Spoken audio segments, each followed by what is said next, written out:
Hello everyone, juxtaposition here. I wanted to do a quick tutorial example of applied linguistics. Very important because applied linguistics is an essential element of social engineering, anchoring bias, misdirection. It's a black magic trick. It's also used at the Magic Castle on Franklin Avenue if you're not a member. It's an essential tool of magic, which is the art of illusion, deception, confusion, chaos, to avert the eyes, to capture your imagination and thereby capture you, the person. Anyway, before you start going off and thinking that Noam Chomsky is some kind of a wise man, let me just tell you that who butters his bread comes from the invisible hand, the invisible hands of MIT University, which receives grant funding, federal funding, and various money laundering facilities. And that would be who butters his bread. So I wouldn't really believe anything he says or talks about, especially when it's regarding history, or what I would refer to as fake history. Anyway, I want to give you an example. In previous videos, I covered the William Shatner situation, where his third wife, Nadine, died under very mysterious circumstances. Nerine, that was her name, Nerine Kidd, who was an actress, of course, because you'll notice that when you're in the cult of Hollywood, okay, and William Shatner came from Quebec, Canada, and he's Jewish, and he was integrated immediately into the Twilight Zone episodes and television, and then became, a commander of the Starship Enterprise and Captain Kirk, with his first officer Spock, who was also another Jewish person from back east, I believe Connecticut, and they became television icons, didn't they? Leonard Nimoy and William Shatner, who went on to get married 4 times and to get divorced 3 times. He would have been divorced 4 times, except that wife number 3, Noreen, who is 28 years younger than him, she's 40, and he's 68 years old, and she's a good swimmer, but William Shatner goes to Orange County, which is about, 90 minutes away, to have dinner with his daughter, allegedly. And Noreen, who's in the process of getting a divorce from William Shatner, and she goes swimming with Valium and alcohol, high amounts of alcohol in her system, and she drowns in the pool, which they later call that a suicide. In fact, they called it a suicide almost immediately, which doesn't look like a suicide to me. That looks like a murder. That's what that looks like to me. But anyway, what I'm trying to tell you is, let me give you an example of applied linguistics according to William Shatner. All right, because he laid low for a while, and I guess when he thought the coast was clear, of course, he came out to protect his legacy of Starship Enterprise. So he's involved with the publishing of another autobiography on Captain Kirk. All right, and let me read a little promotion about this book that probably was written by his publicist or one of the invisible hand, applied linguistics expert wrote this book on behalf of William Shatner.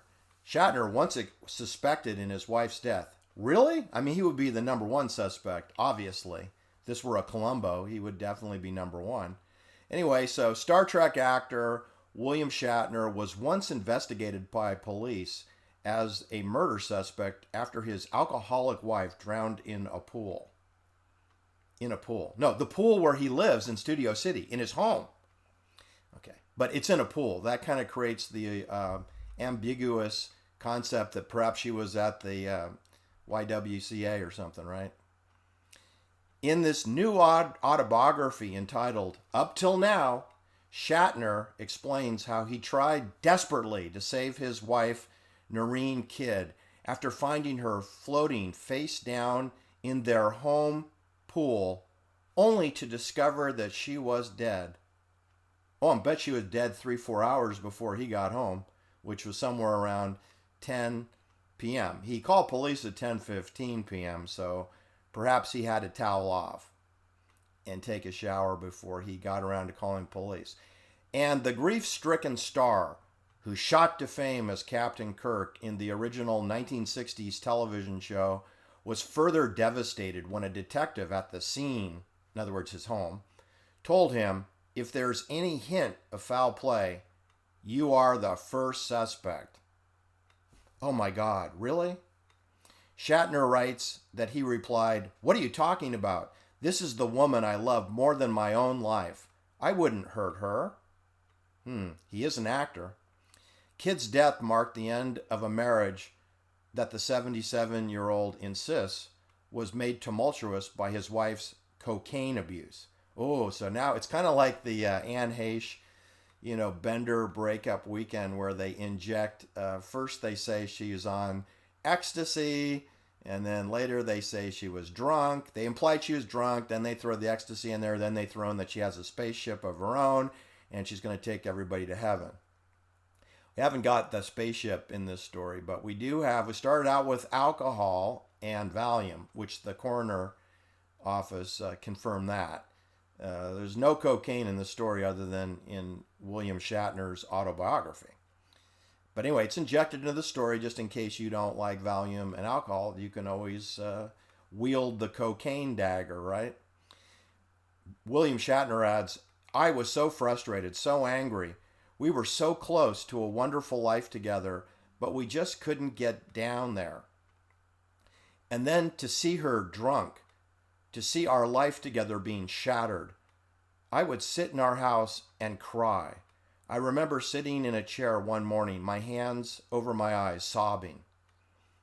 A coroner eventually ruled that actress Kidd, age 40, died accidentally after she'd been drinking by the pool and slipped, hitting her head and falling unconscious into the pool.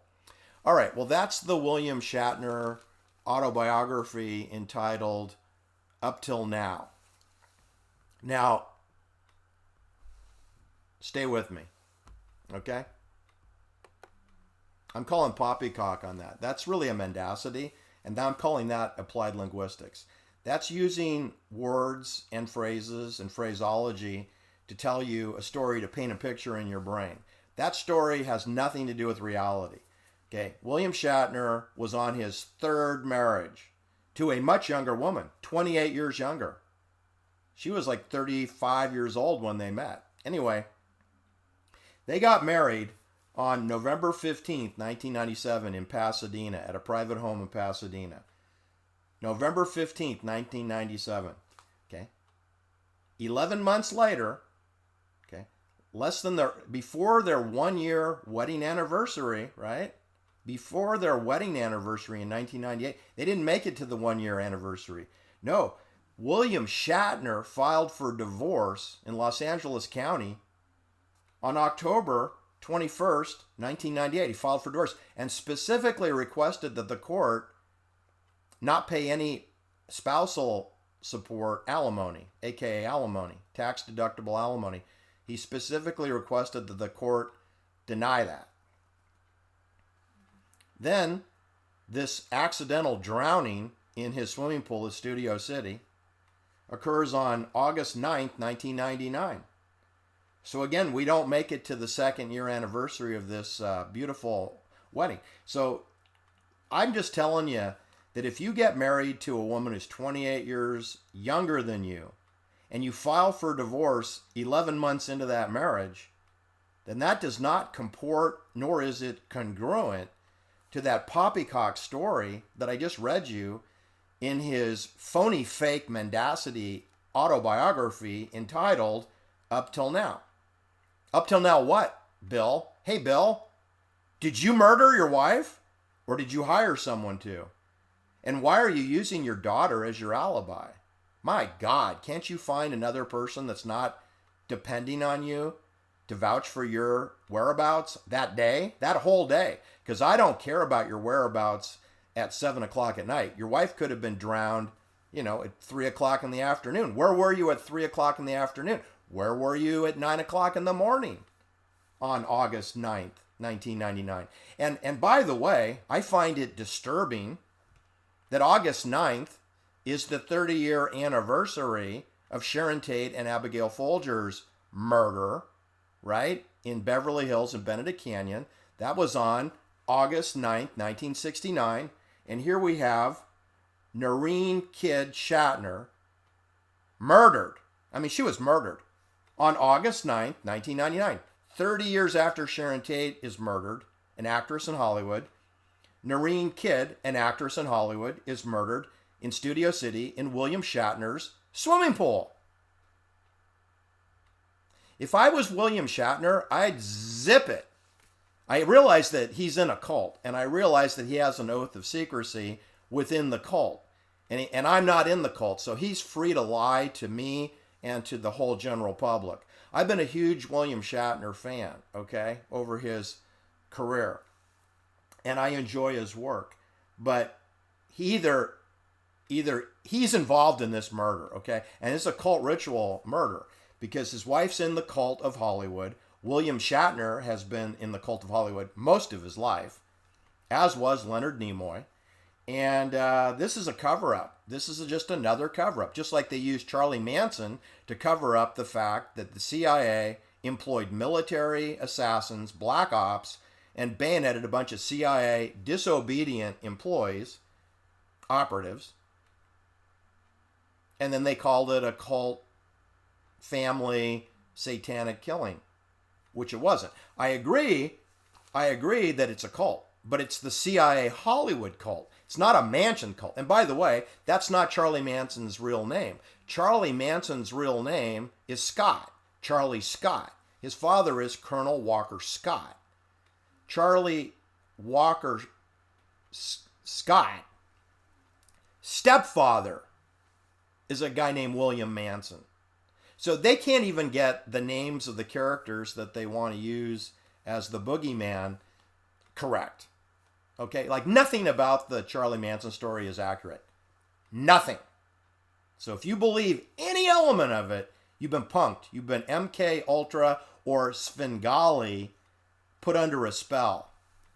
You've been put under a mind control spell and cast into a spider web where you're entangled and you can't get unentangled. Anyway, that's my example today of applied linguistics.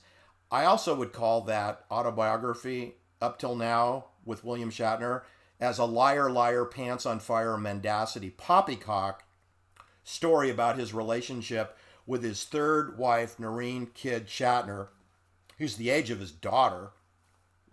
And that's a murder. And it appears that William Shatner is actively covering up that murder. What he should do is just zip it and not talk about it. But he's not. He's out there talking. So am I. I'm talking about it too. And so should you. Ask those hard questions. Thanks for listening. Hit the like and subscribe. Have a great day. Bye now.